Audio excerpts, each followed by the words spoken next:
as America prepares to elect its 45th president. This is Epic History TV's guide to the first 44 presidents. George Washington, hero of the Revolutionary War and America's first president, twice elected unanimously by the Electoral College. He steered America on a course of neutrality and stepped down after 2 terms. John Adams, lawyer, diplomat, and intellectual. He'd been one of the leading voices in the call for American independence. He avoided all-out war with France, was the first president to live in the White House, and the first to lose an election.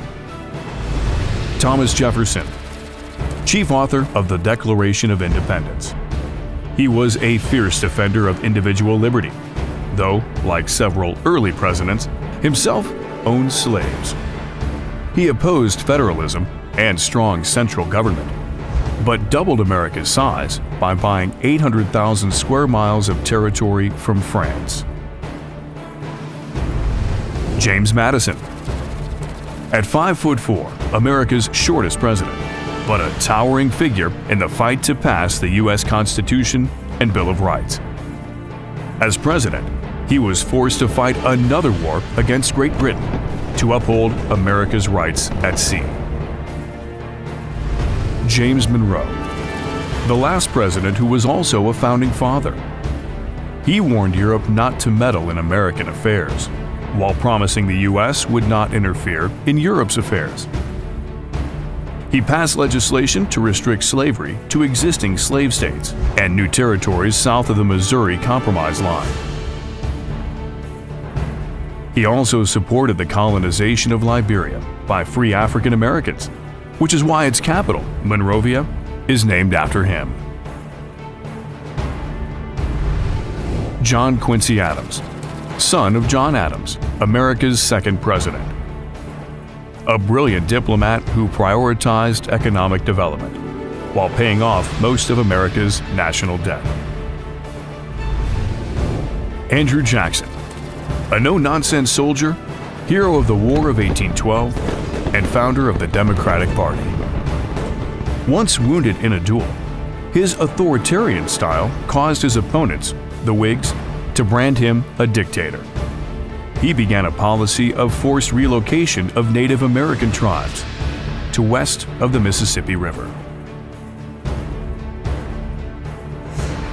Martin Van Buren, the first president born in an independent United States.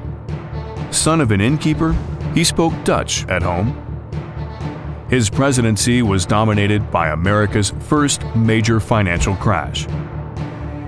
He served 1 term, then lost 3 subsequent bids for re-election. William Henry Harrison, a soldier who spent most of his career fighting Native Americans. He gave the longest inaugural speech in history, but served the shortest time in office. 30 days after his speech, he died of pneumonia, the first president to die in office. John Tyler, the first vice president to become president following the death of his predecessor, expelled from his own party, the Whigs, for vetoing their bills, which he believed to contravene states' rights. James K. Polk, a firm believer in westward expansion, he signed the law admitting Texas to the Union and provoked a war with Mexico, resulting in the acquisition of 500,000 square miles of North America, including California, Nevada, and Utah. He also negotiated the division of Oregon with the British. Zachary Taylor, career soldier, hero of the Mexican War, had never voted before and held no firm political beliefs. With tensions rising between slave-owning and free states, he threatened to hang Southern secessionists, but died suddenly of a stomach illness. Millard Fillmore, born in a log cabin, the last Whig president. He supported an uneasy compromise between free and slave states, which was to prove short-lived. Franklin Pierce took office shortly after he